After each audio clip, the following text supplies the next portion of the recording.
Thank you for joining us tonight. I'm Chelsea Jones. It was exactly 20 years ago today, 2 students shot and killed 13 people at Columbine High School, making it the first mass shooting of the millennial generation. Natasha Chen talks with survivors about life after the tragedy in tonight's top story.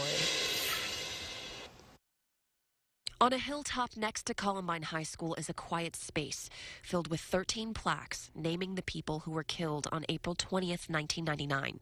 The community of Littleton lit candles Friday night, standing by the friends they lost. Among them are people who could have died that day. Survivor Patrick Ireland, who was shot twice in the head. Fortunate that that I'm still here and was able to,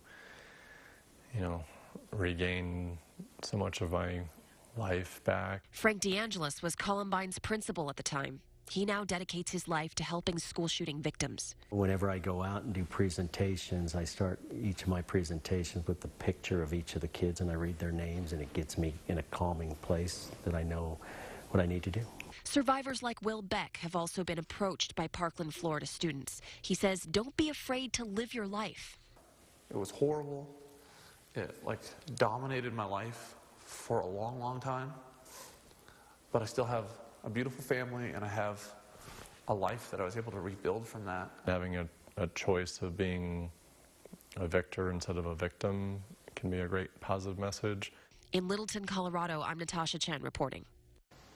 On to a crime alert now. One Monroe man is in jail tonight after fleeing the scene of a hit and run. Then police find him in a nearby ditch. State police were called to the scene of a hit and run off of Highway 165 in Monterey Drive in Monroe. They say one driver escaped on foot, but later located this man, 38-year-old Eric Armstead. He was taken to St. Francis with moderate injuries, but was later arrested after he admitted drinking 2 beers and a half pint of vodka, then crashing into another vehicle. Armstead is facing charges for his 3rd DWI offense, hit and run, careless operation, and not wearing a seatbelt. And all new today, a local 13-year-old dedicates hours each weekend to give back to his community. He says he wants to serve those who have served us. NBC 10's Anna McAllister caught up with him to learn more.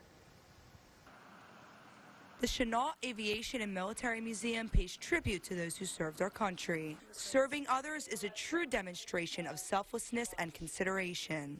And at just 13 years old, Gordon Lepp is trying to serve his community. Volunteering, what it is to me, it's something, it's not a big thing, but it's something you can do to help out a lot. Every Saturday, Lepp spends hours helping out at the museum. Mostly it's just kind of cleaning up the museum. From wiping down display cases to sweeping the floors and adjusting lighting in each room, Lepp is always offering a helping hand. He has gone above and beyond, always willing to help, always willing to jump in. He has a very go-getter attitude. Lepp's first encounter with the museum was for a social studies project in 4th grade. Then he needed volunteer hours after being inducted to the Junior Honor Society. I remembered the museum, and I was like, hey, this is a really cool place. I'd like to volunteer here. But he surpassed his required hours. Now he just volunteers to give back. Even though you're not getting paid for it, you're helping people, you're helping your community. And having veterans in his family makes it even more special.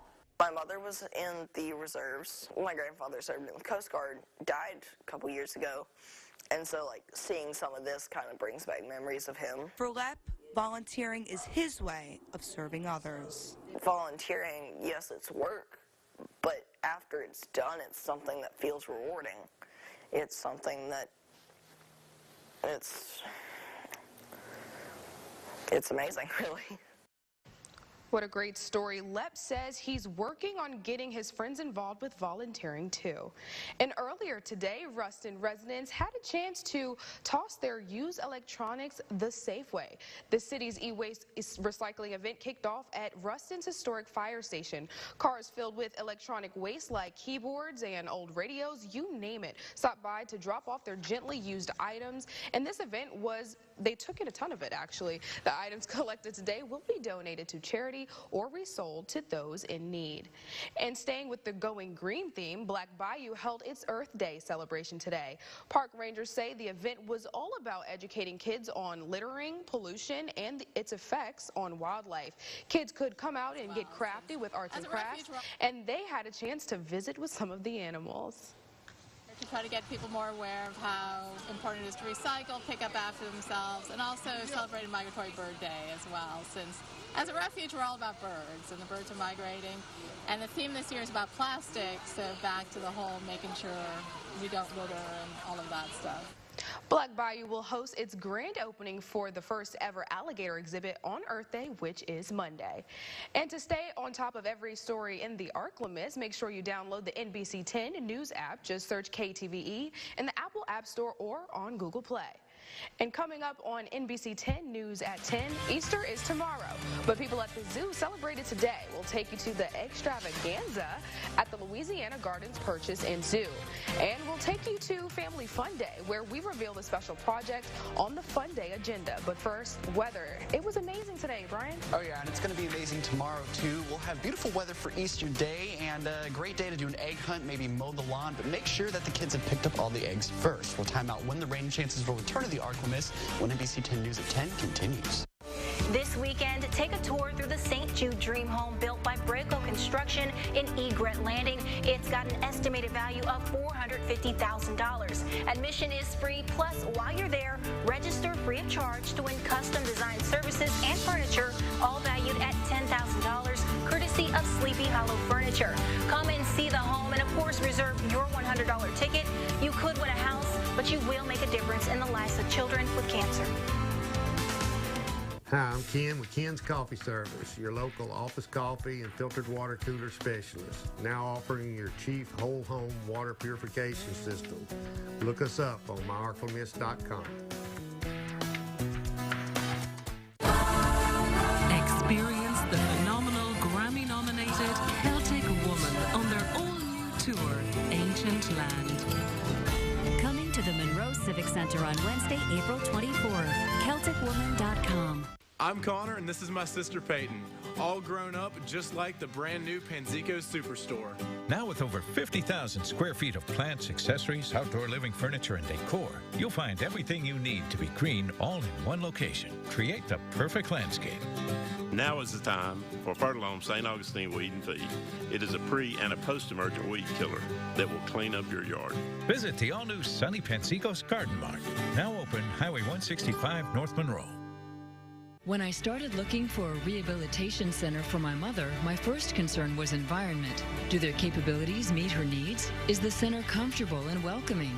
Will they treat her well? Choosing a center managed by Paramount Healthcare was my answer. They made it convenient with many locations to choose from, a caring staff, and state-of-the-art equipment. Most importantly, Mom is better and back to the activities she enjoys. Paramount Healthcare, from our rehab to your home. You're watching NBC 10 News at 10 with Chelsea Jones, meteorologist Brian Briggs, and sports with Chris Demersion.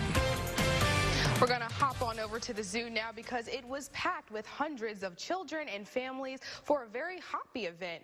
The Louisiana Purchase Gardens and Zoo held its annual Easter extravaganza. The over 30-year-old event had any and everything a child could ask for. There were games, food, dozens of zoo animals, and of course, some real-life bunnies. But you can't forget a special appearance by the actual Easter Bunny. But the main event, of course, was the egg hunt, which was home to over 27,000 eggs. And also in Monroe, the Children's Coalition of Northeast Louisiana held a special family fun day. It was to kick off the holiday weekend. They held the event for children and their loved ones. There was plenty of gardening, outdoor activities, and arts and crafts for attendees to take part in. But even more important on today's agenda, families planted pinwheels together in honor of April being Child Abuse and Neglect Awareness Month. Today, we took advantage of our Family Fun Day in our garden at the Children's Coalition, and we decided that we'd use these blue pinwheels to help raise awareness against child abuse and neglect. Well, it was a perfect day to do all these things, right? Beautiful. High pressure over us. Finally getting one weekend to dry out here. It seems like it's been forever since we had that. Last weekend sucked. Oh, my gosh. Yeah, that's another story. But We have high pressure continuing into our Easter day. We'll time out when the rain chances return to the ArkLA missile.